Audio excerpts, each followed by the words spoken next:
السلام علیکم دوستو and welcome to L G T V. دوستو ایل جی ٹی وی میں آپ کو بہت بہت خوش آمدید۔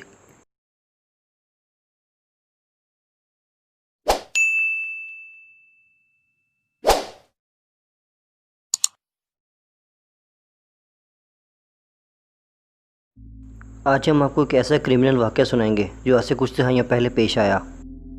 1975 سے لے کے 1986 کے ٹائم تک کیلیفورنیا میں بہت زیادہ خوف پھیل چکا تھا۔ ان چند دہائیوں میں ایک ایسے شخص نے سر اٹھایا جو بہت بڑا سیریل کلر ثابت ہوا۔ کیلیفورنیا کے لوگوں کے مطابق یہ ایک بہت خطرناک مجرم تھا جو آج سے پہلے کبھی بھی نہیں دیکھا گیا تھا۔ یہ شخص کیلیفورنیا اور اس کے آس پاس کے علاقوں کے لیے دہشت کی علامت بن چکا تھا۔ آج کی اس ویڈیو میں ہم آپ کو اسی شخص کے بارے میں بتائیں گے، تو اس ویڈیو کو آخر تک دیکھیے گا۔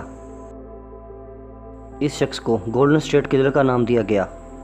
آج سے چند دہائیوں قبل یہ واقعہ کیلیفورنیا میں پیش آیا جب یہ شخص دہشت کی علامت بن چکا تھا۔ جب رات کی تاریکی چھاتی اور آسمان پر چاند نکل جاتا تو تب یہ شخص بھی نمودار ہو جاتا تھا۔ اس شخص کو رات کے وقت بہت سے لوگوں نے دیکھنے کا دعویٰ کیا۔ شروعات میں تو اس شخص نے اس شہر کے لوگوں کے ساتھ بہت ہی عجیب و غریب حرکات کی۔ یہ بہت عجیب و غریب کام کیا کرتا تھا۔ یہ لوگوں کے گھروں میں گھس جاتا تھا، وہاں پر چیزیں توڑتا تھا اور وہاں پر بکھیر کر نکل جاتا تھا۔ عجیب بات یہ تھی کہ یہ وہاں سے سکے اٹھا کر غائب ہو جاتا تھا۔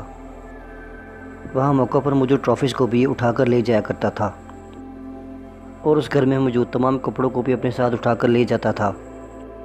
یہ شخص رات کی تاریکی میں ماسک پہن کر آتا تھا، اسی لیے اسے کوئی بھی نہیں پہچان پایا۔ یہ کلر بہت ہی عجیب و غریب تھا اور اپنی تمام کام تمام چوروں سے ہٹ کر کیا کرتا تھا۔ یہ شخص جب بھی کسی کے گھر میں داخل ہوا کرتا تھا تو اکثر کھڑکی کا استعمال کیا کرتا تھا۔ آہستہ آہستہ کیلیفورنیا میں وارداتیں بڑھنے لگیں اور لوگ خوف ہراس کا شکار ہو گئے، لیکن پھر کچھ دنوں کے بعد ایک اور بہت بڑے مسئلے نے سر اٹھا لیا۔ اچانک سے پورے کیلیفورنیا میں قتل و غارت بہت زیادہ ہونے لگی۔ اس قدر کی وجہ سے بہت سے لوگ خوف و ہراس کا شکار ہو گئے۔ ایک دن ایسا ہوا کہ پارک میں ایک کپل ٹہل رہا تھا، اچانک ان کو گولیاں مار کر ختم کر دیا گیا۔ اس واقعے کے بعد قتل و غارت اور زیادہ ہونے لگی اور لوگ بہت زیادہ پریشان ہو گئے۔ اس دوران اور بہت سے لوگوں نے دعویٰ کیا کہ ہم نے اسے بغیر ماسک کے دیکھا ہے، لیکن اس کے باوجود بھی پولیس کو کوئی خاطر خواہ کامیابی نہیں مل سکی۔ یہ شخص ایک معمہ بن چکا تھا اور درجنوں افراد کو قتل کر چکا تھا، لیکن پھر میڈیا اور کچھ لوگوں نے اس کو پکڑنے کا فیصلہ کیا اور انوکھا طریقہ اپنایا۔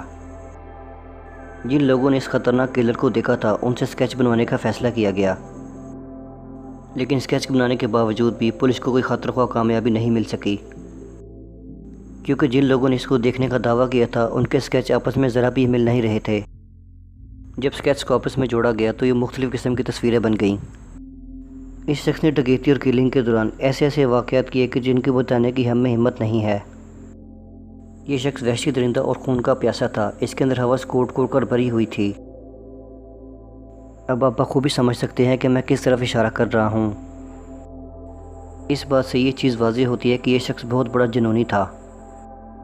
اس شخص نے بہت سی لوگوں کی زندگی تباہ کی تھی اور یہ جنونی بن چکا تھا۔ موقع واردات سے فرار ہونے کے بعد یہ لوگوں کے گھروں میں فون کیا کرتا تھا اور کہا کرتا تھا کہ تمہاری پولیس کسی کام کی نہیں ہے، یہ مجھے کبھی بھی نہیں پکڑ سکتی۔ یہ شخص سب کے لیے اب سردرد بن چکا تھا۔ وہاں پولیس بھی اس کو پکڑنے کے لیے دن رات محنت کر رہی تھی۔ اس شخص کی وجہ سے لوگوں نے اپنے گھروں سے نکلنا بند کر دیا۔ لوگ گھروں سے بہت کم نکلا کرتے تھے اور پولیس کے پاس بھی اس کی مختصر سی رپورٹ تھی، یعنی پولیس اس شخص کے بارے میں بہت کم جانتی تھی۔ یعنی یہ شخص لمبا ہے، اس کا قد 5 فٹ 9 انچ ہے اور یہ گورا انسان ہے۔ یہ رات کے وقت لوگوں پر حملہ آور ہوتا ہے اور واردات کرنے کے بعد وہاں سے فرار ہو جاتا ہے۔ اس کے علاوہ پولیس کے پاس اور کوئی بھی ٹھوس ثبوت موجود نہیں تھا۔ بہت سے لوگوں نے اس کے سکیچ بنا کر بھی پیش کیے، لیکن پولیس کے مطابق یہ ایک دوسرے سے بہت زیادہ مختلف تھے۔ وہاں کی تمام کھوج کرنے کے بعد پولیس بے بس ہو چکی تھی، لیکن پولیس نے کسی نہ کسی طریقے سے اس کیس کو جاری رکھا۔ تو آپ یہ بات جان کر بہت زیادہ حیران ہوں گے کہ پولیس نے یہ کیس تقریباً 40 سال تک جاری رکھا اور اس کی انویسٹیگیشن کو بھی آگے بڑھاتے رہے۔ پولیس کے کچھ افسران کے مطابق انہوں نے عہد لیا ہوا تھا کہ یہ اس کیس کو لازمی حل کریں گے، لیکن پولیس کو پھر ایک ترکیب سوچی۔ انہوں نے ایک ماڈرن ٹیکنالوجی کا استعمال کیا تاکہ اس چور کو پکڑا جا سکے۔ انہوں نے جدید ٹیکنالوجی کے ذریعے ڈی این اے کا استعمال کیا اور اس کے خاندان تک پہنچ گئے۔ آخرکار 40 سال کے بعد پولیس نے مجرم کو پکڑ ہی لیا۔ آخری شخص تھا کون اور اتنا زیادہ شفاف کیوں تھا؟ دوستو دراصل یہ شخص خود بھی پولیس آفیسر تھا۔ یہ اپنی ڈیوٹی آف ہونے کے بعد لوگوں کو قتل کر دیا کرتا تھا۔ یہ پولیس کے ہاتھوں سے اس لیے بچہ آ رہا تھا کیونکہ یہ خود بھی پولیس میں تھا۔ یہ بہت جنون شخص تھا، اس نے بہت سے لوگوں کے ساتھ زیادتیاں کی اور قتل بھی کیے۔ آخرکار پولیس نے اسے پکڑ لیا اور اس کے خلاف ٹرائل چلایا گیا۔ یہ کرمنل بہت زیادہ ذہین اور بہت زیادہ ایجوکیٹڈ بھی تھا۔ یہ شخص کرمنالوجی کی پوری ہسٹری پڑھ چکا تھا، لیکن پھر یہ شخص خود بہت بڑا کرمنل بن گیا۔ یہ شخص بہت سا عرصہ فوج میں بھی گزار چکا تھا۔ اس نے بہت سے خاندانوں کی زندگیاں اجاڑی تھی اور بہت سے لوگوں کو تباہ و برباد بھی کیا تھا۔ پولیس میں کچھ عرصہ رہنے کے بعد اس نے مکمل طور پر ریٹائرمنٹ حاصل کر لی تھی، لیکن پھر اس نے اسی کام کو اپنا شعبہ بنا لیا اور لوگوں کو قتل کرتا رہا۔ 40 سال کی انتھک محنت کے بعد آخرکار اس مجرم کو پکڑ لیا گیا جو لوگوں کی زندگیوں کے ساتھ کھیلتا تھا۔ یہ شخص بہت زیادہ بوڑھا ہو چکا تھا اور یہ ویل چیئر پر بیٹھ کر عدالت میں آتا تھا۔ عدالت نے اس کو سزائے موت سنائی، لیکن عمر کے تقاضے کے مطابق اس کی سزا کو معاف کر دیا گیا۔ اب صرف تمام عمر اسے زندگی ایسے ہی گزارنا ہوگی، یعنی اسے اپنی موت تک جیل میں ہی رہنا ہوگا۔ دوستو میں امید کرتا ہوں میری آج کی ویڈیو آپ کو پسند آئی ہوگی۔ پسند آنے کی صورت میں اس ویڈیو کو لائک کریں، میرے چینل کو سبسکرائب کر دیں اور بیل آئیکن پر لازمی کلک کریں تاکہ آنے والی نئی ویڈیوز کا نوٹیفیکیشن آپ کو بر وقت مل سکے۔